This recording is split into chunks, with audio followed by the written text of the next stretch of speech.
नमस्ते एंड जय हिंद। हाल ही में मैंने एक वेब सीरीज देखी। उस वेब सीरीज का इंतजार मैं कई दिनों से कर रहा था और अभी वो रिलीज हुई है, तो हाल ही में मैंने फिनिश की है बिसात।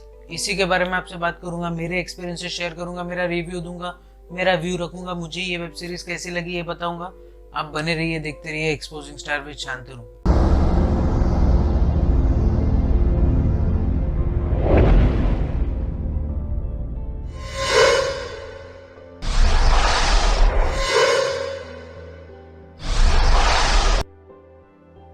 तो हाल ही में मैंने एक वेब सीरीज फिनिश की। उस वेब सीरीज का नाम है बिसात। अब सबसे पहले इसके स्टार कास्ट की बात कर लेते हैं। सबसे पहले इसमें है संदीपा धर। अब संदीपा धर यूं तो कई सारी फेमस मूवीज में आ चुकी है, हमको दिख भी चुकी है, पर शायद इनको चेहरे से अगर नहीं पहचानते हो या नाम से नहीं पहचानते हो तो संदीपा धर को हम लोग जानते हैं दबंग 2 जैसी मूवी से। दबंग 2 में इन्होंने एक सपोर्टिंग रोल किया था। इसके अलावा संदीपा धर को देखा गया था हीरोपंती नाम की मूवी में, टाइगर श्रॉफ की मूवी थी, उसमें भी संदीपा धर ने काम कर रखा है। अभी संदीपा धर को कोई बड़ा मुकाम हासिल करना है, कई सारे पायदान क्रॉस करने हैं, तो अभी तो ये जस्ट उनकी शुरुआत है। इसके अलावा इसमें कौन है? इसमें है ओमकार कपूर। अब ओमकार कपूर बहुत पहले से काम करते आ रहे हैं यार बॉलीवुड में, मतलब चाइल्ड आर्टिस्ट से लेके हर जगह इन्होंने बहुत सारे काम कर रखे हैं। फिर भी ओमकार कपूर को हम लोग जानते हैं एज अ चाइल्ड आर्टिस्ट। इन्होंने काम किया था हीरो नंबर 1 मूवी में।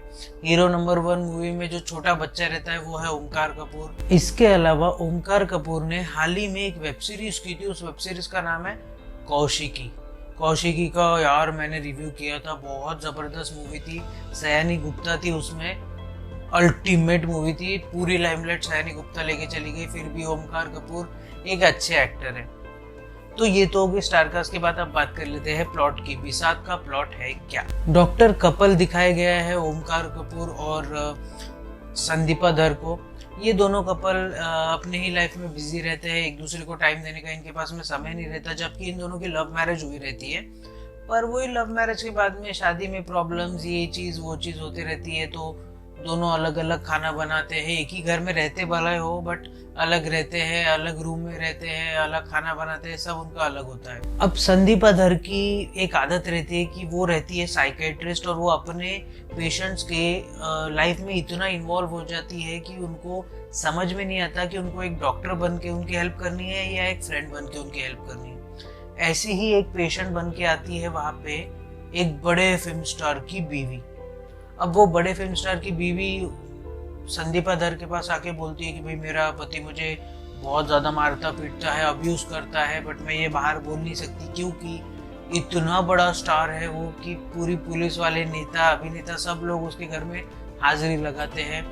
बट वो फिल्म स्टार बाहर की लाइफ में, मतलब जो पब्लिक लाइफ रहती है उसमें इतना जेंटलमैन रहता है कि हर कोई उसका एक मंदिर बनाने की सोच रखता है। इस टाइप की उसकी इमेज रहती है। अब संदीपा धर कहीं ना कहीं डिकोड करते रहती है कि भाई किस तरीके से उस लड़की को टॉर्चर किया जा रहा है, और अगर किया जा रहा है तो कौन कर रहा है, उसका पति कर रहा है या लड़की वो खुद टॉर्चर हो रही है या कर रही है।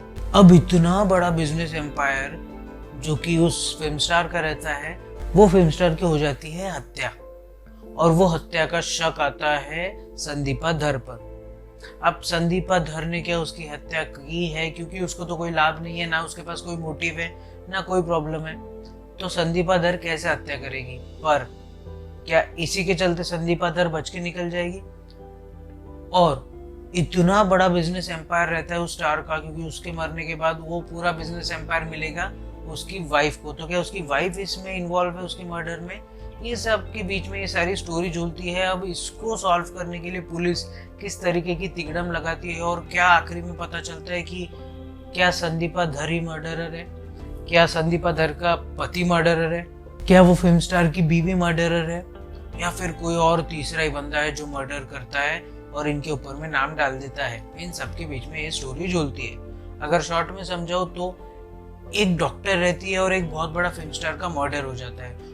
वो फिल्म स्टार के मर्डर की इल्ज़ाम में ये डॉक्टर को हो जाती है जेल। अब वो डॉक्टर किस तरीके से बेल वेल लेती है, पर उसके बाद में क्या वो डॉक्टर ने सही में उसका मर्डर किया है, या उसकी पति ने उसका मर्डर किया है, या पत्नी ने किया है, या फिर वो पति जिंदा है या पत्नी ने किया है, या फिर किसी और ने किया है, ये जब आप वेब सीरीज देखेंगे तब आपको पता चल जाएगा। तो ये तो होगी स्टोरी की बात। बहुत ज़्यादा कन्फ्यूजन है स्टोरी में, मैं मानता हूँ कि स्टोरी है कन्फ्यूजन वाली। अब बात कर लेते हैं इसके एक्टिंग की। एक्टिंग मुझे कैसी लगी? हाँ, एक्टिंग अच्छी है, मतलब खराब भी नहीं है, बहुत अच्छी भी नहीं है और बहुत बुरी भी नहीं है। तो एक्टिंग से मैं बहुत ठीक ठाक सी एक्टिंग है, मुझे एक्टिंग ज़्यादा खराब नहीं लगी। मैं देख सकता हूँ, ऐसा लगा वन टाइम गो में देखने लायक है। तो एक्टिंग अच्छी लगी मुझे।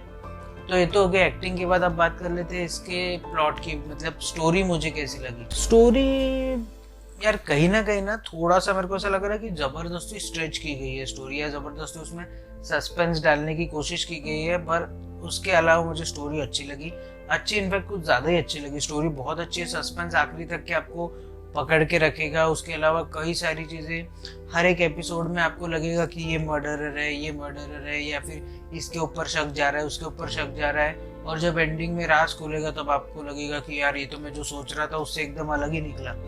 तो मेरे को ऐसा लगता है कि स्टोरी सस्पेंस में तो कामयाब हुई है।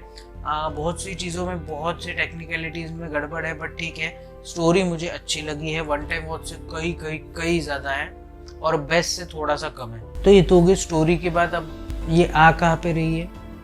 ये आ रही है MX प्लेयर पे, फ्री में देखने मिल रही है। अगर आपकी इच्छा है तो जाइए देखिए। और आप क्या कर सकते हैं, अपने हाथों की सफाई का ज़रूर से ध्यान रखिए, बार बार अपने हाथों से अपने चेहरे को मत छूइए।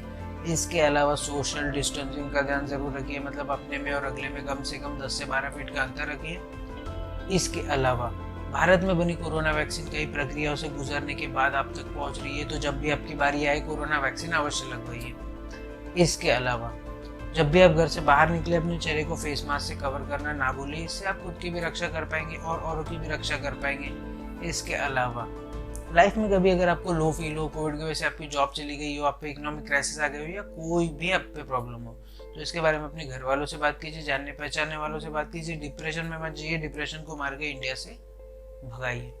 और अगर मेरे पास में और भी कोई टॉपिक आता है तो उसके ऊपर मैं एक वीडियो बना दूंगा। तब तक के लिए आप बने रहिए, देखते रहिए एक्सपोजिंग स्टार विद शांतनु। जय हिंद।